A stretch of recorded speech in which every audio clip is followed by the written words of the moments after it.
तो है गाइस, कैसे हो आप लोग। तो 12 स्टार अर्जेंट कॉन्टिनेंट के चैप्टर नंबर 287 में आप सभी का स्वागत है। तो जैसा कि अभी तक हमने पिछले एपिसोड में देखा कि कैसे लू फेंग और डी किंग अपने अपने सेक्लूजन में जा चुके होते हैं, जहाँ पे लू फेंग भी ब्रेक थ्रू करने की कोशिश करता है, तो वहीं पे अपना डी किंग जो होता है वो कॉन्फिडेंटली कहता है कि मुझे कैसे भी करके ब्रेक थ्रू करना ही होगा, वरना मैं लू फेंग से काफ़ी ज़्यादा पीछे हो जाऊंगा। अब देखो, रिसेंट में एपिसोड थोड़ा लेट आ रही है क्योंकि सुबह में लाइन कटी हुई रह रही है, जिसके कारण शाम में ही लाइन आती है तो मुझे टाइम मिल पाता है उसी वक्त। तो आप लोग समझ सकते हो कुछ दिन और ऐसा हो सकता है। जिसके बाद हमें इस एपिसोड का सीन दिखाया जाता है जहाँ पे समय बीत चुका होता है, मतलब काफी लंबा समय बीत चुका होता है, और हमें एक ब्लैक फ्लाइंग बोट को दिखाया जाता है जो कि यूनियन सिटी की तरफ वापस जा रहा होता है, जिसके साथ हमें डी किंग को भी दिखाया जाता है जो कि उसी मेन हॉल के फ्लाइंग शिप में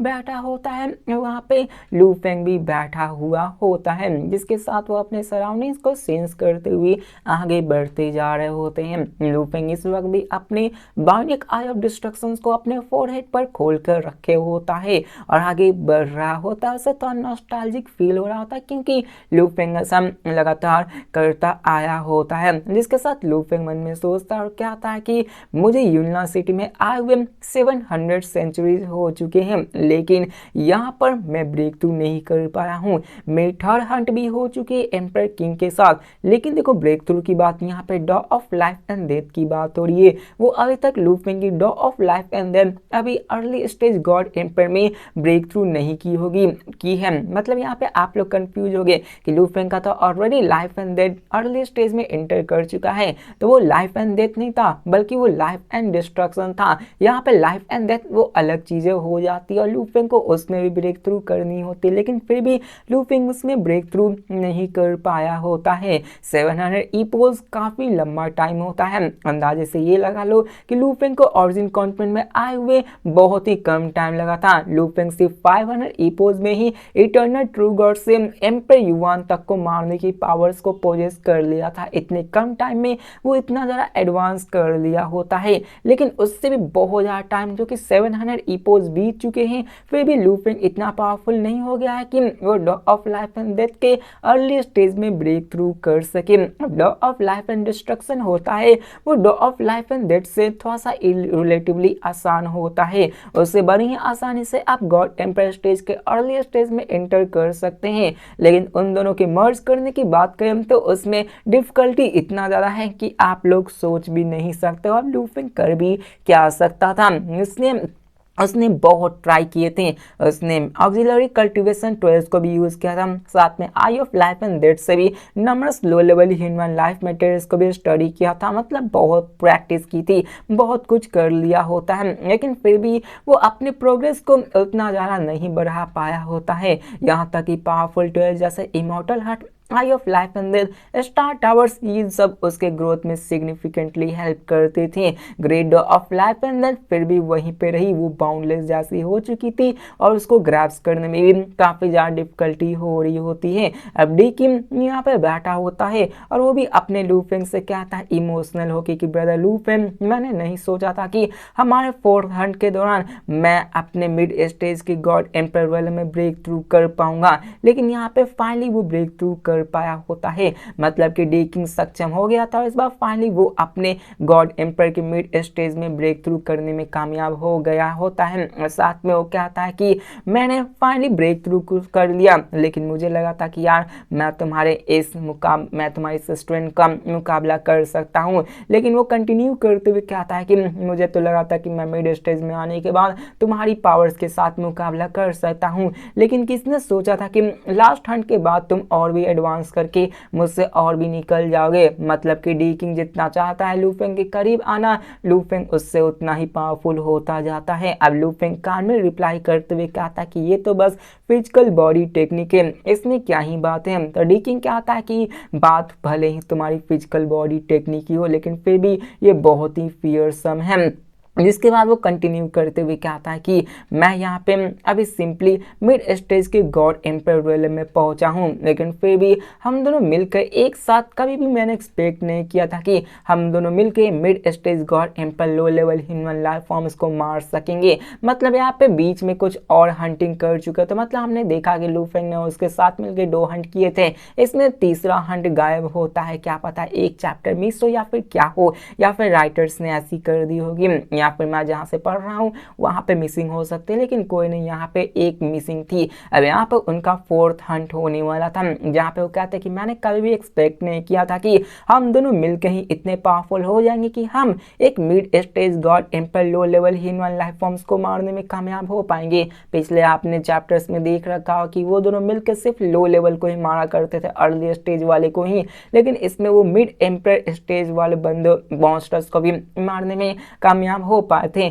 अब लू फेंग सिंपली स्माइल करता है और उनके 3rd हंट के दौरान उन्होंने टोटल में 7 early stage god empire low level human life forms को मारा था, जिनमें से एक mid stage god empire human life forms की पावर्स को पोजेस करता था, उनको भी उसने मारा होता है। अब डेकिंग यहाँ पे इस चीज को देखकर उस सीन को रिकॉल करता और कहता है कि जिसके बाद डेकिंग उसी सीन को याद करके कहता है और बोलने लगता है कि तुम सिंपली अपने फिजिकल बॉडी पे ही रिलाई किए थे उस फ्लेम बीस्ट से हेड ऑन फाइट करने में। जैसा कि हम जानते हैं कि लू फेंग क्लोज कॉम्बैट करता है, तो उसने उस फ्लेम बीस्ट नामक मॉन्स्टर से भी हेड ऑन फाइट की थी, जहां पे लू फेंग उस मिड स्टेज वाले मॉन्स्टर्स को पूरी तरह से कंप्लीटली ओवरवेल्म कर चुका होता है। मतलब कि उसने अकेले ही उसको हैंडल कर दिया था, बस डेकिंग दूर से उसको थोड़ा सा प्रोवाइड कर रहा था सपोर्ट। जहां पे वो कहता कि फिर भी मेरे इतने से ही तुमने इतनी पावर्स को जनरेट कर लिया कि तुमने mid stage god empire flame beast को अपने हाथों से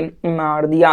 अब लू फेंग ने अपने फॉर्मिडल फिजिकल कल्टीवेशन टेक्निक को भी दिखाया था, जिसके कारण उसकी फिजिकल बॉडी काफी ज्यादा स्ट्रांग हो चुकी थी। उसके बॉडी के ऊपर ब्लड रेड लाइफ स्किल्स आ चुके थे, जो कि आप जानते हो क्या है, जिसके कारण उसकी जो डिफेंसिव पावर थी वो काफी ज्यादा हो चुकी थी।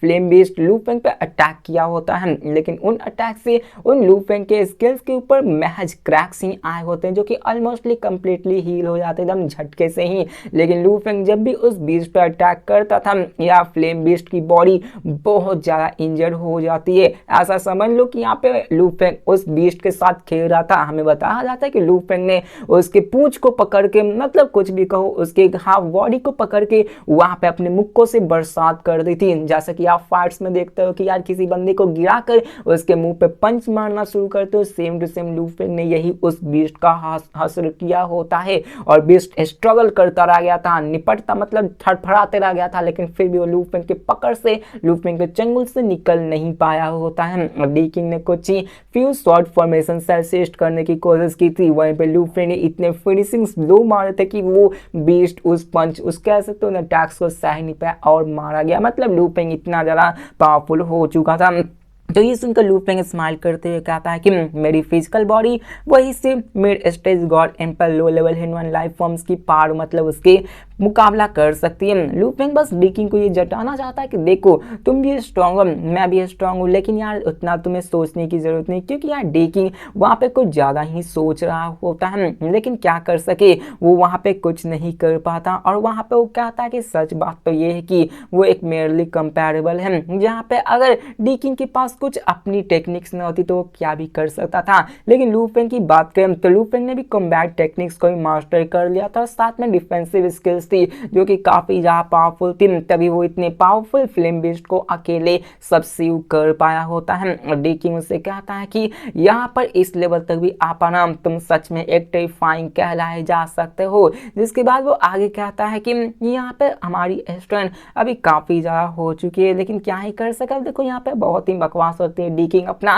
रोना धोना लगाए हुए होता है। डेकिंग पे एक्सप्लेन करते हुए कहता है कि नॉर्मली एक मिड स्टेज गॉड एम्प्रेस को हंट करने के लिए एक टीम में लगभग 3 experience mid stage God empress stage वाले बंदे होने चाहिए, मतलब एक्सपर्ट्स होने चाहिए, और कभी कभी तो 6-7 भी लग जाते हैं। लेकिन तुम्हारी स्ट्रेंथ तो already mid stage God empress में एक्सेप्शनल मानी जाती है। और यहाँ पर क्या सकता है कि डेकिंग काफी ज्यादा निराश होता है, काफी ज्यादा उदास होता है, और इसके अंदर मिक्स कॉम्प्लेक्सेशन चल रहे होते हैं।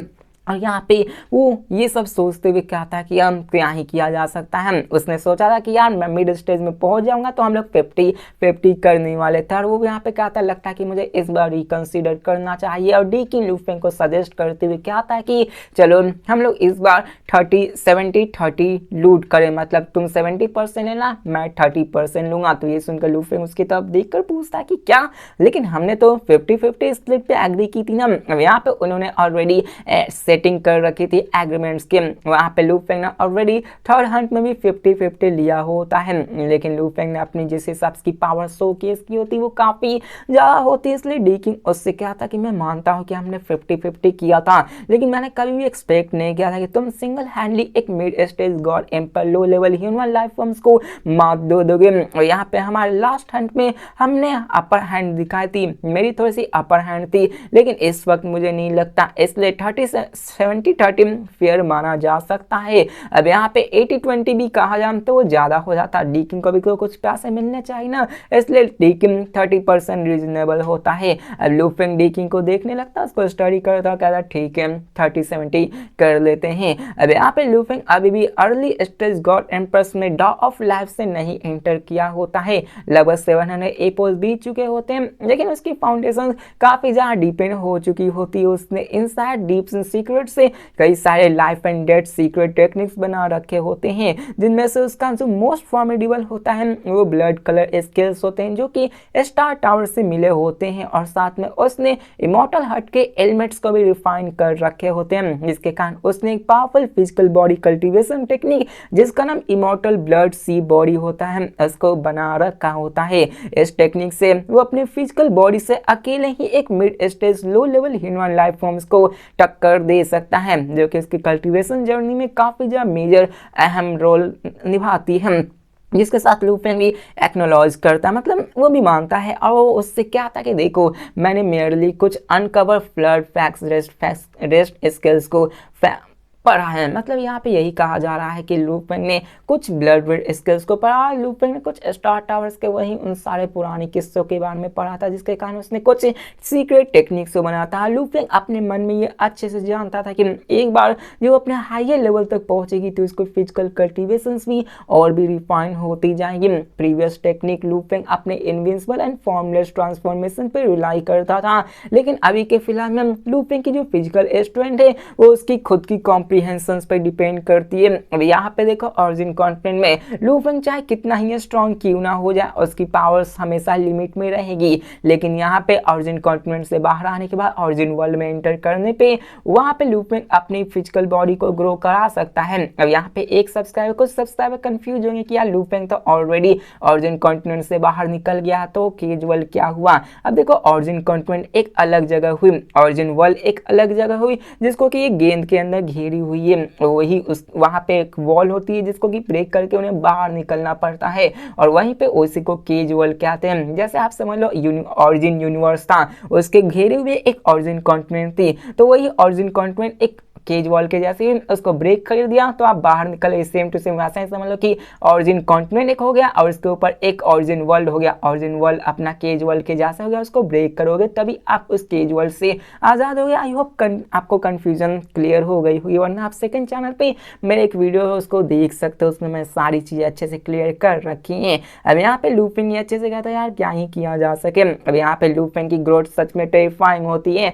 जिसके बाद थोड़ी मोड़ी और ऐसे ही बकवास होने लगती है। अब यहाँ पे ऐसे बकवास होने लगती है जहाँ पे हमें डीकिंग को दिखाया जाता है, जो कि अपने लूफिंग को देखकर या फिर से उदास होने लगता है, और यहाँ पर लूफिंग को देखकर क्या आता है कि क्या यही मतलब होता है अपने मोस्ट इलाइट जीनियस से, जो कि काउंटलेस वर्ड से आते हैं, उनमें से एक होना। अब यहाँ पे ओरिजिन कॉन्टिनेंट में बताया जाता है कि डीकिंग भी एक ब्रिलियंट डार्जलिंग जीनियस की तरह देखा जाता था अपने जितने भी बंदे थे उनमें से, क्योंकि उसने भी अपने पावर्स को अच्छे से बढ़ाया था। देखो अपना जो एंसेस्टर्स है उनको 3 इराज लग गए थे, लेकिन अपना जो डीकिंग होता है अपने ही इरा में जो कि अभी खत्म भी नहीं होता उसी में अपने आप को इतना पावरफुल बना लिया होता, सबसे पावरफुल अपने इराज में वो बन चुका होता है। माना जाता है कि वो एक जीनियस है। वहां पे ऐसे कई सारे बिलियंस में मिलियंस वर्ल्ड से उनके साथ इसका कंपेयर किया ना जा सकता है। कह सकते हैं कि ये डीकिंग के पास जो जीनियस है वो 1 in 10,000 से मतलब 10,000 में से एक ऐसा पैदा लेता है जिसकी पावर, जिसकी कॉम्प्रिहेंशन, जिसकी एबिलिटी डीकिंग जैसे होती है। लेकिन यहाँ ऑरिजिन वर्ल्ड्स और बिलियंस ऑफ अदर वर्ल्ड्स के देखा जाए तो अपना डीकिंग भी कुछ नहीं होता है। वहां पे यूनियन सिटी में लूफिंग इन सब के बारे में होता है, मतलब यहाँ पे वो लूफिंग से अपने आप को कंपेयर करता है। वो लूफिंग की तरफ फिर से देख कर कहता है कि नॉन रिवल हॉरिजॉन्टल में तो 1 in 10,000 माना चाहता हूँ, लेकिन लूफिंग उसकी बात करें तो वो एटलीस्ट 1 in 100 मिलियन में आना जाएगा। और यहाँ पे वो लूफिंग की एडमिरेशन करता है, उसके बारे में बातचीत करने लगता है। देखो यहाँ पे चैप्टर्स काफी ज्यादा बकवास होने लगी है, लेकिन अभी लास्ट का फेज और कल का जो चैप्टर आने वाला है बहुत ही मजेदार होने वाला। क्यों तो अभी आप लोग देखने वाले हो। यहाँ पे ये सब बकवास चल रही थी कि ब्लैक शिप आगे अपने जर्नी को कंटिन्यू रखती है, जिसके बाद वो आगे धीरे धीरे बढ़ना शुरू हो जाते हैं। अब डीकिंग जैसा कि मिड स्टेज में आ चुका था तो उसकी स्पेस को देखने की नजरिया थी, स्पेस डॉग होती वो भी ग्रेटली इनहेंस हो चुकी होती है, इसलिए वो वॉइड को अच्छे से परसीव कर सकता था। डीकिंग केयरफुली अपने सराउंडिंग को स्कैन करता हुआ आगे बढ़ता जा रहा होता है। हर एक चीज नॉर्मल दिख रही होती है, कोई भी चीज वहां पे गलत नहीं लग रही होती है। जैसा कि मैंने बताया यहाँ पे बंदे अपने आप को वॉइड में छिपाए हुए होते हैं, लेकिन तभी डिस्टेंस में कुछ रोलिंग क्लाउड्स दिखाए जाते हैं जहाँ पे कुछ गस्ट ऑफ विंड्स बह रहे होते हैं। और वहाँ पे डीकिंग को अंदाजा हो जाता कि कुछ तो गलत है और लूफिंग को अर्जेंट मैसेज भेजते हुए कहता कि हम लोग फॉर्मेशन में गिर चुके हैं, आ चुके हैं। बाहर से तो लूफिंग अपने आप को काम दिखा रहा था कि लेकिन लूफिंग अंदर से ही पूरी तरह से गार्ड पे होता है। लूफिंग यहाँ पे अपने डीकिंग से कहता कि मैं किसी भी खतरे को सेंस नहीं कर पा रहा हूँ, क्योंकि लूफिंग भी बायोनिक आई ऑफ डिस्ट्रक्शन को यूज कर रहा था, वहाँ पे एरिया को सर्वे ले रहा था। तो डीकिंग एक्सप्लेन करते हुए क्या था कि ये बहुत ही एडवांस वॉइड टेक्निक है और यहाँ पे मैं इसको तभी समझ पाया क्योंकि हम लोग अभी ट्रैप में फंस चुके हैं और वहाँ पे डिस्टॉर्शन हुई है, इसलिए मुझे ये पता चली है। और वहाँ पे वो कहा था कि मैं इसको मोड़ रहा हूँ, जल्दी से फुल स्पीड में निकलने की कोशिश कर रहा हूँ। अब एनिमी उसी वक्त इमीडिएटली एक्ट नहीं कर रहा था, वो अपने प्रे को मतलब डीकिंग और लूफिंग को और गहराई में आने को दे रहा था कि तुम आओ तब हम करेंगे। लेकिन डीकिंग पहचान चुका था, इसलिए वो वहाँ पे भागने की कोशिश करने लगता है। वहाँ पे एक सडन स्ट्राइक मतलब मोड़ कर निकलने की कोशिश करने लगता है, फुल बर्स्ट ऑफ स्पीड से वहाँ निकलने लगते हैं। अब यहाँ पे दिखाया जाता है कि ये तो चल रही थी, लेकिन तभी वहाँ पे एक massive phantom array diagram materialise होना शुरू हो जाती है जो कि उसके सरफेस को घेरने लगती है। मतलब कि कह सकते हो कि डीकिंग अपने चारों तरफ स्पेसशिप एक प्रोटेक्शन लेयर बना रहा होता है। वो जैसे ही फुल स्पीड से भागने लगते हैं वहां पे हमें बाकियों के बंदों को दिखाया जाता है जो कि अपने आप को वॉइड में छिपाए हुए होते हैं और वो कहते हैं कि क्या उन्होंने हमें नोटिस कर लिया। इनके सेंसेस तो काफी ज्यादा शार्प है और वॉइड से एक इमेंस पेंटिंग अनफोल्ड होती है जो कि इतनी बड़ी होती है कि यहाँ पे लूफिंग और जितने भी बाकी सब काम बात की जाए उसके फ्लैंक शिप थी तो वो उस पूरे के पूरे जगह में एक मेयर टीनी ब्लैक स्पेक एक धूल के कण के जितने माने जा सकते हैं और वो पूरे के पूरे एक डोमेन के अंदर घिर जाते हैं। वो डोमेन काफी ज्यादा बड़ा होता है, मतलब कि देख रहे हो कि अपने डीकिंग फुल स्पीड से भी निकलने की कोशिश कर रहा है, लेकिन वहां पे वो फॉर्मेशन इतनी जल्दी घिरती है कि यार वो कुछ भी नहीं कर सकते। मतलब यहाँ बाहर की दुनिया की जो पावर्स लेवल से जितनी दुनिया बड़ी है उसका अंदाजा भी नहीं लगा सकता। इनफिनाइट टाइम्स अपने ओरिजिन वर्ल्ड ओरिजिन कॉन्टिनेंट से बड़ी है, तो आप लोग समझ सकते हो। अब यहाँ पे वो लोग भागने की तो कोशिश करते हैं लेकिन क्या ही किया जा सकता, वो फॉर्मेशन में ट्रैप हो चुके थे और एक चिलिंग लाफ हंसते हुए आते और क्या था कि तुम्हें सच में लगता है कि तुम मेरे सीक्रेट ट्रेजर में आने के बाद भी भाग सकते हो। अब यहाँ पे हमें दिखाया जाता है कि वो ऐसे कह रहा था, लेकिन तभी वहाँ पे बहुत बड़ा पेयर ऑफ कोलोसल हैंड उस फ्लाइंग बोर्ड के ऊपर मेटेरियलाइज होता है। वहाँ पे उसी डिस्ट्रक्शन उसी पेंटिंग को तोड़ने की कोशिश करने लगता है और वहाँ पे दिखाया जाता है कि जैसे उस पर अटैक होता है उस पेंटिंग के अंदर बहुत बड़ा होल हो जाता है। बिना किसी हेजिटेशन के वो फ्लाइंग शॉट उस ओपनिंग के देख कर वहाँ से निकलने की कोशिश करने लगता है और ट्रैप से निकलने की कोशिश करने लगता है, जिसको देखकर वो 5 फिगर्स मतलब यहाँ पे टोटल में 5 बंदे मौजूद होते हैं, वो अपने आप को अलग अलग जगह पे स्टेशन कर लेते हैं और साइलेंटली उस स्केपिंग शिप को देखने लगते हैं। अब दिखाया जाता है कि वहां पर तो निकल चुके थे, तभी लू फेंग और डी किंग अपने ब्लैक फ्लाइंग बोट से बाहर निकलते हैं और अपने सामने उन 5 बंदों की तरफ देखते हुए कहते हैं कि ओह, ये गी फेंग के गिल्ड के कुछ दोस्त मौजूद हैं और वो वहां पे अपने आप को रिस्पेक्टफुल मैनर में रखते हैं। अब लू फेंग केयरफुली उन 5 को देखता है और देखता क्या कि वो अपने स्ट्रैटेजिकली पोजीशंस पे होते हैं, फॉर्मेशंस वाले पोजीशंस पे होते हैं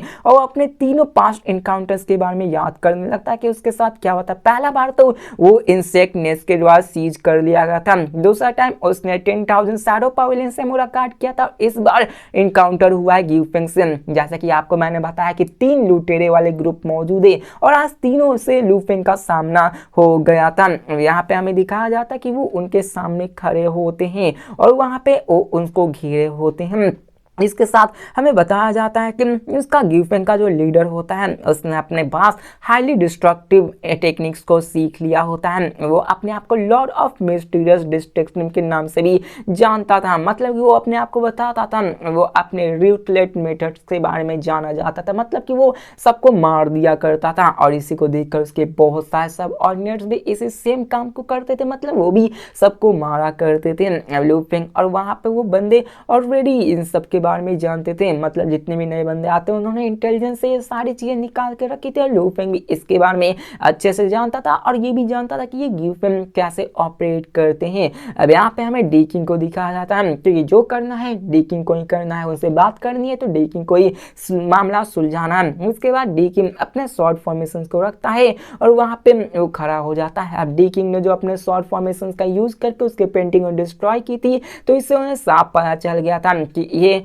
mid stage of god empire realm में पहुंच चुके हैं। अब जो 5 फिगर्स होते हैं वो लू फेंग और डी किंग की तरफ देखने लगते हैं। अब डी किंग उनसे कहता कि चलो हम रूल्स को फॉलो करते हैं। अब यहाँ पे उन्होंने ऑलरेडी उसके पेंटिंग को तोड़कर, उसके डोमेन को तोड़कर अपने स्ट्रेंथ को साबित कर दिया था कि देख बंदे, हम लोग बहुत ही स्ट्रांग से, इसलिए रूल्स के मुताबिक उन्हें बस एक एक्नॉलेजमेंट फी देनी पड़ेगी और वो वहां से निकल सकते हैं। जिसके साथ एक फिगर्स में से जो कि टावरिंग प्रेजेंस जैसा होता है वो मैसेज करते हुए कहता है कि देखो ये दोनों इतने भी आसान नहीं है हैंडल करने के लिए, इसलिए हमें इन्हें पेमेंट लेके जान दे देना चाहिए। मतलब कि वो भी जान चुके थे कि ये दोनों काफी ज्यादा स्ट्रांग है तो इनसे लड़ना ही बेकार है। लेकिन वहां पे हमें कोल्ड फेस मैन को दिखाया जाता है जिसके ऊपर एक ब्लड रेड वर्टिकल मार्क उसके माथे पे बनी हुई थी। वो दूसरों बंदों से कहता है कि देखो रूल्स के मुताबिक, मतलब इंटेलिजेंस के मुताबिक डी किंग और लू फेंग मतलब वो पहचान चुके थे कि ये कौन है, और वो कहता है कि इंटेलिजेंस के मुताबिक डी किंग और लू फेंग वो दोनों early stage of god empire realm में बहुत पहले नहीं थे, मतलब अभी के फिलहाल की टाइम में, जैसा कि यहाँ पे कुछ एपोज इनके लिए कुछ नहीं माना जाते हैं। यहाँ पे वो कहता है कि अगर इन्होंने अभी ही मिड स्टेज रिसेंटली में ही ब्रेक थ्रू किया होगा तो इनकी फाउंडेशन अभी भी वीक होगी। अब यहाँ पे वो भी सर्टेनिटी से भरी हुई थी, मतलब कि वो लोग यहाँ पे लू फेंग और डी किंग को निशाना बनाए हुए थे और कहते हैं कि हम पांचों एक experience mid stage God empress वाले बंदे हैं, अगर हम लोग मिलकर उसके साथ फाइट करेंगे तो हमारे पास ज्यादा चांसेस है कि हम उन दोनों को मार सकते हैं। तो वहां पे एक और आवाज आती है जो कहती है कि देखो वो दोनों ओरिजिन वर्ल्ड से बिलोंग करते हैं, अगर हम लोग वहां पे उनको मार भी दें लेकिन उनके पास और भी क्लोन्स मौजूद होंगे। तो ये सुनकर वो कोल्ड फेस वाला बंदा जरा सा भी नहीं हिलता और वहां पे वो कहता है कि ये सच है, लेकिन जो बंदे ओरिजिन वर्ल्ड से बिलोंग करते हैं उनके पास बहुत ही पावरफुल ट्रेजर्स मौजूद होते हैं, अगर हमारे पास एक भी वो ट्रेजर आ गए तो हमारी लाइफ तो सेट हो जाएगी। और ये बात जैसे ही उन चारों के कानों में पड़ती है, कह सकते हो कि उनके अंदर आग के अंदर घी डालने की बात होगी। जहाँ पे एक बंदा तो कहा था कि यार हमें इन सबको पनिशमेंट मतलब पैसे लेकर छोड़ देनी चाहिए, लेकिन जब वो बंदा बोलता है कि यार इन सब के पास बहुत ही बेहतरीन ट्रेजर्स हो सकते हैं तो यार चारों बंदे भी मान जाते हैं, मतलब कि यहाँ पे फाइटिंग वाली सीन आ जाती है। अब यहाँ पे ये सब तो हो रही होती है। अब जैसा कि हम लोग जानते हैं कि ओरिजिन वर्ल्ड वाले बंदों के पास कितनी ही ज़्यादा ट्वेल्स होती हैं, उनके ट्वेल्स काफ़ी ज़्यादा महंगे होते हैं क्योंकि वो यार ड्रीम रियलम ये सब इन्फिनाइट स्पेस में से काफ़ी इस पे काफ़ी ज़्यादा ट्वेल्स को खरीद लेते हैं। तो उन सबको अच्छे से पता था कि ये साइड ट्वेल्स कितने ही ज़्यादा पावरफुल होते हैं। अब यहाँ पे लू फेंग और डी किंग वहाँ पे सामने देख रहे होते, उन्हें महसूस होता कि यार कुछ तो यहाँ पे हो रहा है, बहुत ही सीरियस होने वाला है। अब यहाँ पे डी किंग तो बोल चुका था कि हम रूल्स से चलते हैं, लेकिन वो कोल्ड फेस वाला बंदा कहता है रूल्स रूल्स गया बाहर में। अब हम लोग व्यूलैंड सिटी के बाहर मौजूद है, यहाँ पे कोई रूल्स नहीं चलने वाली, आज तुम दोनों यहीं पे मारने जाने वाले हो, मरने वाले हो। और यहाँ पे डिस्कशन यहीं पे खत्म होता है। मतलब फाइनली उन पांचों ने मन बना लिया होता है, जिनकी पावर्स ऑलरेडी मिड स्टेज की गॉड एम्पायर के एक्सपर्ट वाली बंदों की पावर्स होती है। उन्होंने क्या दिया था कि आज तुम दोनों मरने वाले हो। अब जैसे वो ये बोलता है, वहां पे ब्लैक रन आना शुरू हो जाते हैं, वहां पे एंडलेस एक्सपेंस में फैल जाते हैं और डोमेन के अंदर वो सब अपीयर हो जाते हैं। अब लू फेंग और डी किंग को घेर लेते हैं, एक प्रिजन की तरह बना लेते हैं, जिसको देखकर डी किंग के एक्सप्रेशन बदल जाते हैं और वो लू फेंग से कहता कि वो हम सबको मारने वाले हैं। अब रेडर से डील करने का एक ही तरीका है, पैसे देकर मानता है तो मान जाओ, मारने की कोशिश करोगे तुम भी मारो, उसको मार डालो। और यहाँ पे रूल्स अब रूल्स नहीं रही, अब यहाँ पे मौत का कत्लेआम मरने वाला है। और वो कहता है लू फेंग तैयार हो जाओ। लू फेंग जो कि अपने जानते हो कि कितना पावरफुल है, कितना हमेशा लड़ाई के चक्कर में रहता है। यहाँ पे फाइनली लू फेंग की फाइट होने वाली है 5 मिड एम्पायर गॉड स्टेज वाले बंदे से। और यहाँ पे लू फेंग की आंखों में मर्डरस इंटेंट रिलीज होते हुए डी किंग से क्या था कि डी किंग मैं 4 को हैंडल करता हूँ, तुम 1 को संभालो। मतलब लू फेंग फाइनली यहाँ पे फाइट करने वाले। नेक्स्ट एपिसोड काफी ज्यादा धमाकेदार होने वाला है, क्योंकि लू फेंग 1 से नहीं बल्कि 4 से लड़ने वाला है। 4 मिड एम्पायर स्टेज के एक्सपर्ट वाले बंदे हैं। तो ये तो हम लोग नेक्स्ट एपिसोड में देखने वाले, जो कि काफी ज्यादा धमाकेदार होने वाली है और मुझे काफी ज्यादा बेसब्री से इंतजार होगा और आपको भी तो होगा ही। तो मिलते हैं नेक्स्ट वीडियो में और देखते हैं कि आखिरकार कैसी फाइट होने वाली है, क्या वो लोग बच के निकल पाते हैं, और देखते हैं कि आखिर उनका फाइट में कितना बड़ा मुनाफा होता है, क्योंकि ये सब लुटेरे हैं तो इनके पास काफी ज्यादा पैसे होंगे। और देखते हैं कब लू फेंग फिर से अपने आप को ब्रेक थ्रू करवा पाता है। तो मिलते हैं नेक्स्ट वीडियो में, तब तक के लिए बाय।